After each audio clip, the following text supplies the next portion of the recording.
आपको पता ही है कि हरियाणा गवर्नमेंट हरियाणा कौशल रोजगार निगम पोर्टल के थ्रू जो भी कच्चे कर्मचारी लगे हुए हैं उनको जोड़ रही है और उसी के अकॉर्डिंग उनके एक्सपीरियंस बेस पर आगे जॉब प्रोवाइड करवाई जाएंगी। यानी जो ठेकेदारी प्रथा थी वो अब बंद हो रही है। अब इस रिगार्डिंग काफ़ी कन्फ्यूज़न था कि कौन इस पर रजिस्ट्रेशन कर सकता है कौन नहीं, क्योंकि लाखों की संख्या में कॉन्ट्रैक्ट पर कर्मचारी काम कर रहे हैं, डेली वेज पर कर रहे हैं, एडोक पर कर रहे हैं या सीजनल काम भी कर रहे हैं, तो काफ़ी और पेंशनर हैं। तो उस रिगार्डिंग यहाँ हरियाणा गवर्नमेंट ने लेटर जारी किया है और क्लेरिफिकेशन दी है about registration on portal of Haryana Kaushal Rozgar Nigam. तो यहाँ ये इंग्लिश में दिया हुआ है और यहाँ पर हम हिंदी में वही बातें जो लेटर में हैं यहाँ देखते हैं स्पष्ट रूप से। पहला कन्फ्यूज़न ये है कि क्या रिटायरमेंट के बाद पुनर्नियुक्त कर्मचारियों का पंजीकरण पोर्टल पर होगा या नहीं। इसका आंसर देखिए, रिटायरमेंट के बाद पुनर्नियुक्ति मुख्य सचिव कार्यालय की तरफ से समय समय पर जारी निर्देशों के मुताबिक होगी, इसलिए ऐसे कर्मचारियों को हरियाणा कौशल रोजगार निगम पोर्टल पर नहीं लाया जाएगा। दूसरा कन्फ्यूज़न ये था, किसी दफ्तर में पार्ट टाइम पर लगाए गए कर्मचारियों का पोर्टल पर पंजीकरण होगा या नहीं। इसका उत्तर देखिए, किसी एक दफ्तर में एक दिन में 6 घंटे से कम समय के लिए पार्ट टाइम पर लगाए गए कर्मचारी को हरियाणा कौशल रोजगार निगम के दायरे से बाहर रखा गया है। अगला कन्फ्यूजन है, कुछ समय मसलन फसल सीजन के दौरान रखे जाने वाले कर्मचारियों को क्या निगम के माध्यम से रखा जाएगा या नहीं। इसका उत्तर है हाँ, रखा जाएगा।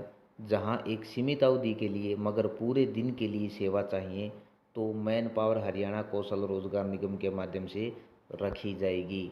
तो उम्मीद है जो जिस कैटेगरी में आता है उसके कन्फ्यूज़न दूर हो रहे होंगे। अगला कन्फ्यूज़न देखिए, क्या हार्ट्रोन के माध्यम से नियुक्त आईटी लोगों को पोर्टल पर पंजीकृत करना होगा।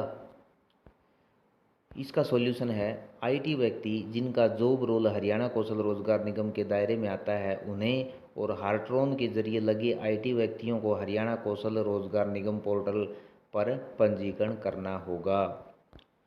अगला कन्फ्यूज़न है, अगर किसी व्यक्ति को कॉन्ट्रैक्ट पर रखा गया है मगर उनकी सेवाएं प्रदेश सरकार की तरफ से किसी अधिसूचित रूल्स रेगुलेशन से रेगुलेट होती हों तो पोर्टल पर पंजीकरण करना होगा या नहीं। यहाँ पर ये बात की जा रही है कि अलग से मान लो HSRLM की हम बात करते हैं, Haryana state rural livelihood mission, जो सेंट्रल गवर्नमेंट का प्रोग्राम है, हर स्टेट में चल रहा है, तो हरियाणा में उसको HSRLM के नाम से जाना जाता है।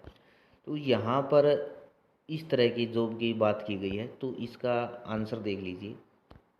कॉन्ट्रेक्चुअल व्यक्ति जिनकी सेवाएं हरियाणा सरकार की तरफ से किसी रूल रेगुलेशन बाईलॉज से संचालित होती हैं तो उनकी सेवाएं लागू रूल्स रेगुलेशन और बाईलॉज के मुताबिक जारी रहेंगी। यानी कि ऐसा नहीं है कि उसको उनको अंदर लाकर अगर उनकी सैलरी ज़्यादा है तो कम कर दी जाएगी, अगर कम है तो ज़्यादा कर दी जाएगी, ऐसा कुछ नहीं है।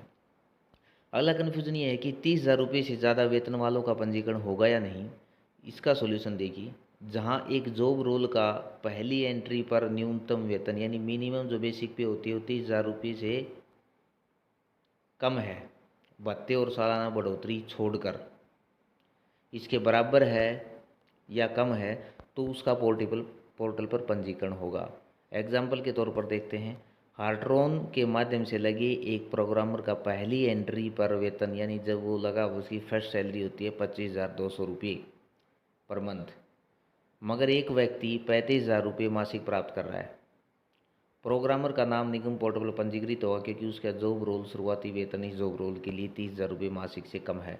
यानी कि जब स्टार्टिंग में जॉब लगती है तो बेसिक पे जो होगी वो 30,000 रुपये से अगर कम है, जब भी लगा था वो, यानी अब चाहे बेशक ज़्यादा हो तो वो पोर्टल पर रजिस्ट्रेशन करना होगा उसको। अगर यह जॉब रोल निगम वेज रेट की सूची में उपलब्ध नहीं है तो निगम पोर्टल पर उसका नाम विस्तृत जानकारी के साथ दर्ज करना होगा ताकि मुख्य सचिव के पास विचार करने और निगम वेज रेट के जॉब रोल की सूची में शामिल करने के लिए किया जा सके। तो ये कुछ कन्फ्यूज़न थे, आप यहाँ इंग्लिश में देख सकते हैं यही सारी डिटेल्स और ये हिंदी में हैं, ये स्पष्ट दिशा निर्देश हैं और उम्मीद है कि कन्फ्यूज़न आपके दूर हो गए होंगे।